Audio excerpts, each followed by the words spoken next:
Bem, como prometido, retornamos aqui para mais uma aula e hoje nós iremos tratar de conservação de momento linear. Então, a aula hoje, basicamente, nós vamos, a partir dos resultados da aula anteriores para o movimento centro de massa, nós vamos obter a lei de conservação de momento linear.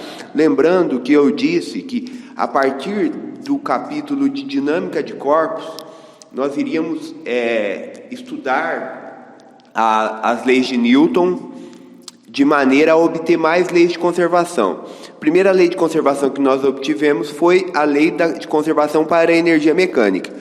Hoje nós iremos obter a lei de conservação para o momento linear e, com isso, verificar algumas aplicações interessantes para essa lei de conservação do momento linear. Então, uma boa aula para vocês hoje, tá bem?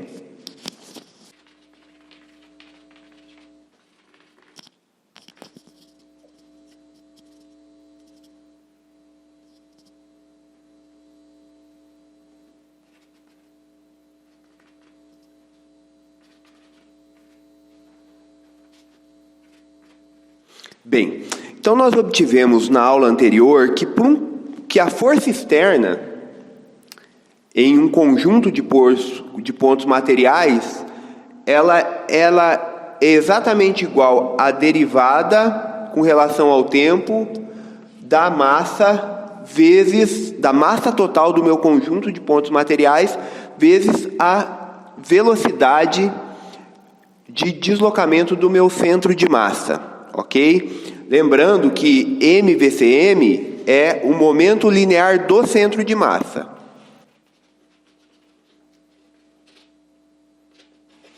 Então, o momento linear do centro de massa é a massa total vezes a velocidade do centro de massa. E isso que corresponde à soma dos momentos lineares das partículas individuais. Ou seja, como eu já disse e vou repetir, o meu sistema de pontos materiais ele pode ser representado como um único ponto material com massa igual à massa total e velocidade igual à velocidade com que o centro de massa desse sistema de pontos materiais ele está se movendo. Então, a força externa ela pode ser obtida através da derivada do momento linear relativo ao centro de massa. Uma coisa importante agora que nós devemos verificar é o seguinte: supondo que a minha força externa é nula. Então, se nós considerarmos as forças externas agindo no meu sistema como sendo nula, o que vai acontecer? Então é isso que nós iremos fazer agora. Vamos considerar que essa força externa aqui ela seja nula.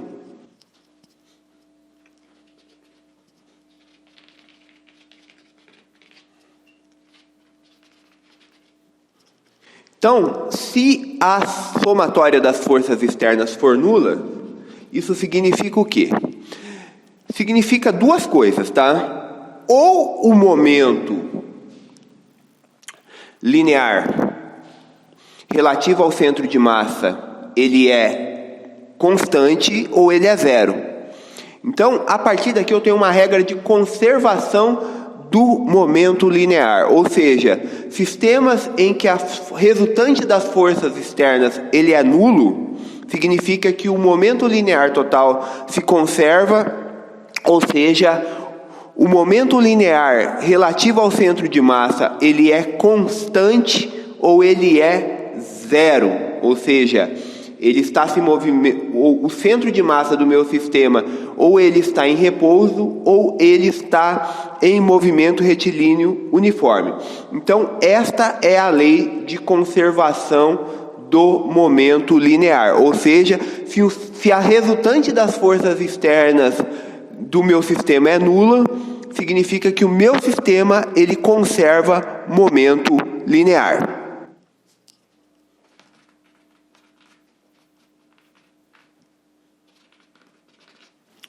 Então, se as forças externas que agem sobre o meu sistema de pontos materiais é nula, isso significa que o momento linear do centro de massa, que é igual ao momento linear total do meu sistema, ele é constante. Então eu irei escrever aqui a lei de conservação do momento linear.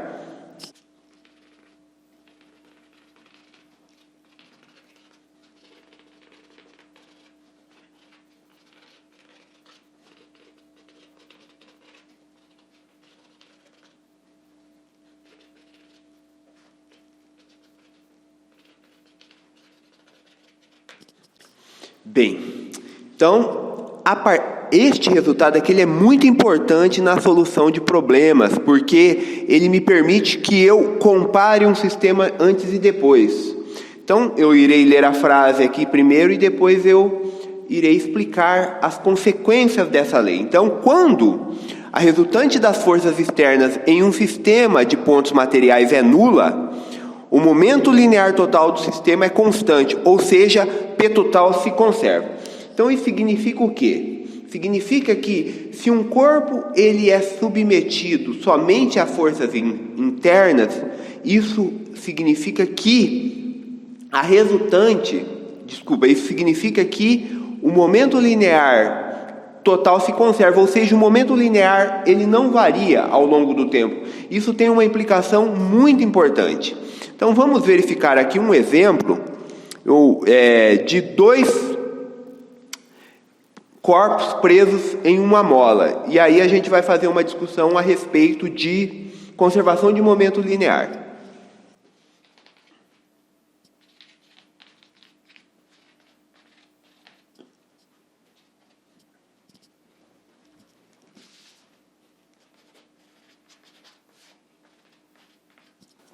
Então, nesse caso aqui, eu tenho dois blocos, eles estão presos aqui por uma mola, com constante elástica K. Esses blocos têm massa MA e MB, e o problema é o seguinte, tá? Primeiramente, eles estão em repouso, e após um determinado momento, uma pessoa aqui, que pode ser eu, ele afasta os dois blocos e solta.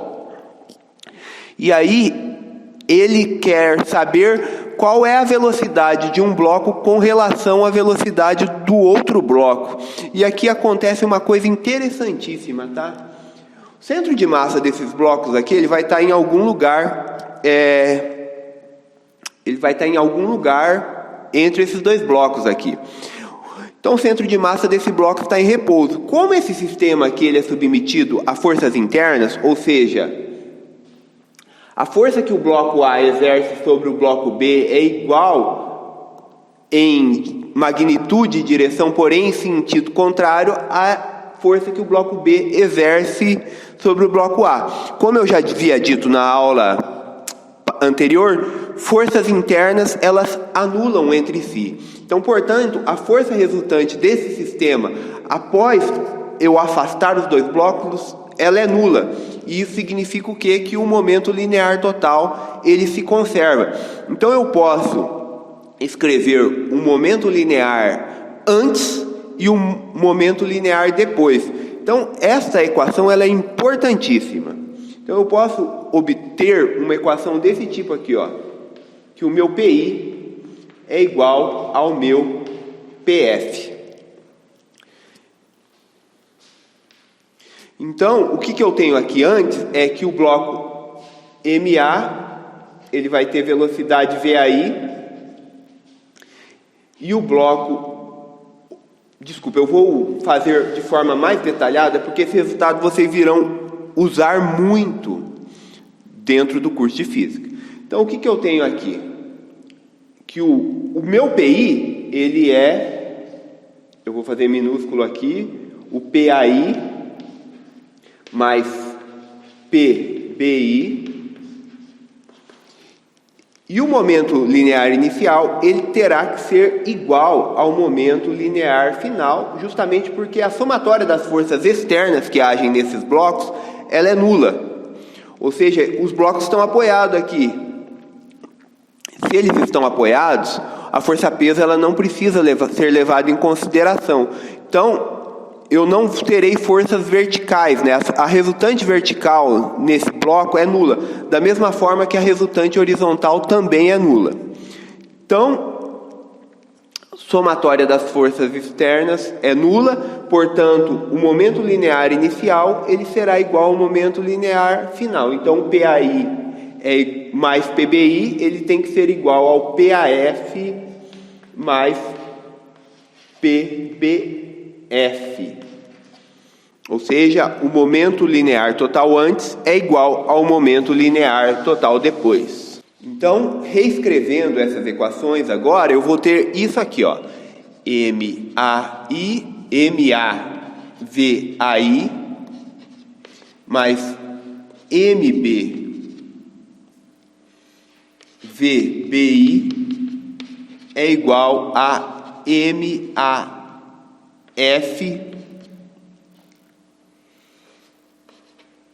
MAVAF mais MBVBF.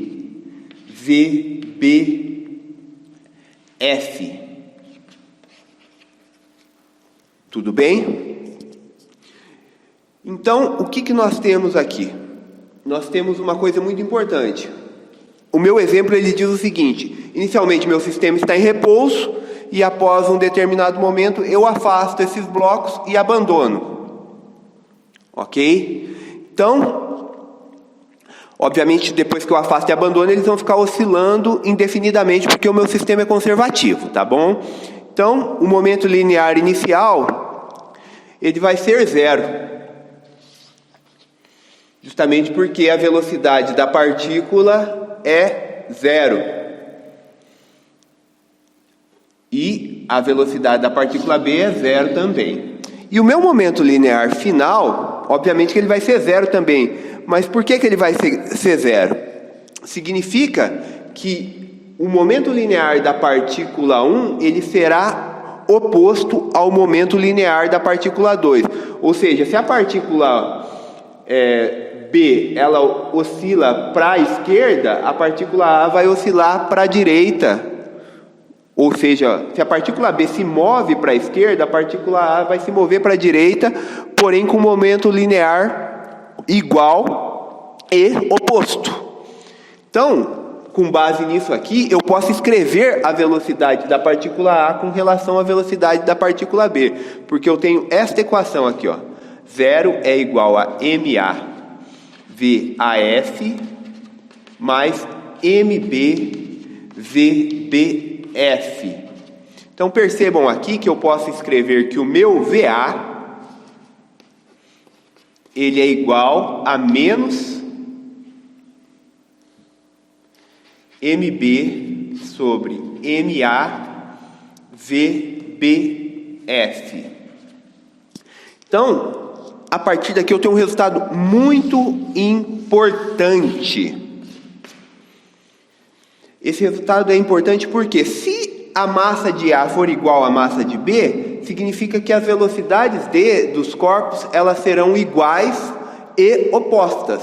Por outro lado, se as massas forem diferentes, VA pode ser maior que VB ou VB maior que VA. Então esse resultado é muito importante e ele tem implicações. Esse resultado de conservação de momento linear, ele tem implicações até na desintegração radioativa.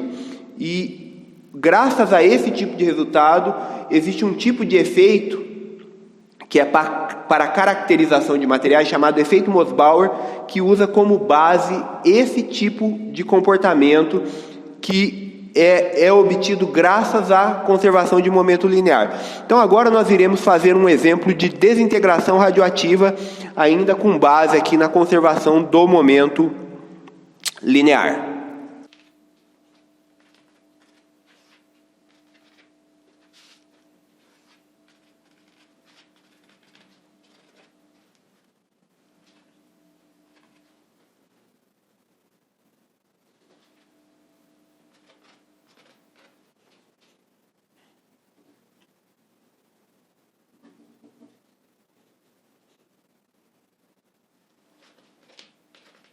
Bem, então a desintegração radioativa ela é um processo natural em que um núcleo ele elimina a massa e ele decai para um núcleo filho e emitindo uma partícula radioativa, que no caso aqui o urânio ele é um núcleo radioativo, ou seja, ele emite radiação naturalmente, tá? A questão é que esse processo de emissão de radiação, ele é um processo estatístico. Nós não conseguimos prever quando ele vai emitir, mas nós conseguimos determinar um negócio chamado meia-vida.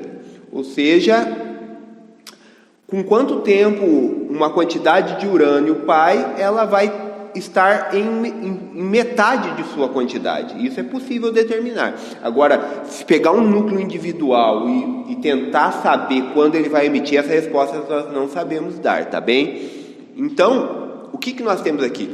O urânio, que ele tem massa atômica igual a 238, ele decai para o tório, emitindo uma partícula alfa. Uma partícula alfa, ele é um núcleo de hélio, tá? Ele tem 2 prótons e 2 nêutrons, tá bom?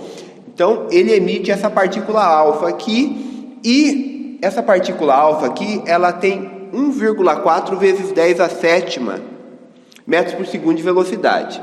Então, o exercício aqui, ele quer saber qual é o recuo do meu núcleo de tório aqui, né? Com que velocidade o meu tório, ele recua quando ele emite essa partícula alfa, e isso acontece justamente por quê? Porque ele tem que recuar, porque qual é o momento linear total inicial? Se o núcleo de urânio está em repouso, o momento linear total inicial é 0. Portanto, o momento linear total final também tem que ser 0, porque esse sistema aqui está submetido somente a forças internas, não forças externas. Não há forças externas agindo sobre esse sistema, portanto, o momento linear é uma grandeza que tem que se conservar. Então, ou seja, o momento linear da partícula alfa mais o momento linear do tório, ele tem que ser nulo, tá bem? Então, como essa configuração inicial e final, ela tem que permanecer constante, desta forma que eu consigo determinar a velocidade de recuo do tório, porque eu sei que o momento linear total, ele se conserva. Então é isso que nós iremos fazer para determinar essa velocidade. Então, o meu momento linear inicial é igual ao momento linear final. Então, como meu sistema aqui, ele emite em uma única direção, aqui eu vou adotar o meu referencial como sendo o eixo X aqui, apontando para a direita. Então, o que nós temos aqui? Nós temos que a massa do urânio vezes a velocidade do urânio, que é o meu momento linear inicial, ela vai ser igual ao quê?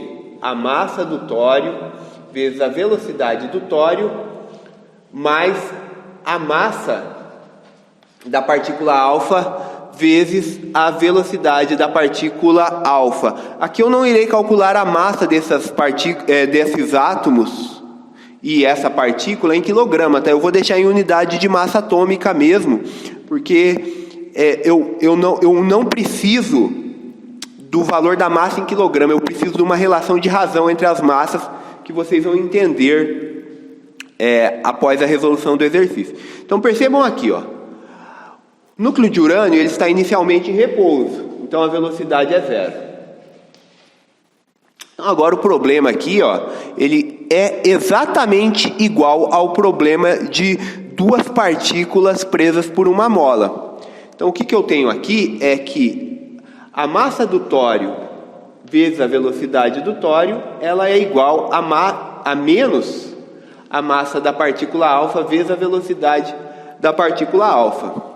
Então, isso garante que o momento linear do tório ele é igual e oposto ao momento linear da partícula alfa. O que acontece aqui é o seguinte: como o tório ele tem massa muito maior que a partícula alfa, significa que a velocidade de recuo dele vai ser menor que a partícula alfa. Então é bem simples, né? Então, aqui vai dar da ordem de 200 e poucas vezes maior, então significa que a velocidade aqui, ela tem que ser 200 e poucas vezes menor, para que esse produto ele se mantenha constante. Então é isso, né? Então vamos lá. Então, a velocidade do tório, ela vai ser menos a massa da partícula alfa dividido pela massa do tório vezes a velocidade da partícula alfa. Isso vai dar 4 dividido por 2,34 vezes 1,4 vezes 10 à sétima. Portanto, a velocidade do tório, ela é... Cadê? Menos 2,4 vezes 10 a menos 5.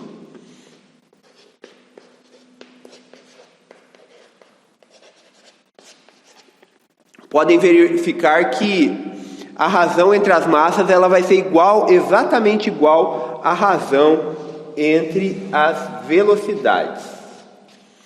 Então, percebam que quando eu elimino massa aqui, eu ganho velocidade. Então, esse resultado aqui é um resultado que ele tem a ver com uma coisa muito importante, que é a propulsão de foguetes. Porém, isso é assunto da aula que vem, tá? Então, pessoal, próxima aula nós iremos falar de movimento de foguetes e ainda no contexto de conservação de momento linear. Então, muito obrigado por assistirem os meus vídeos e bons estudos.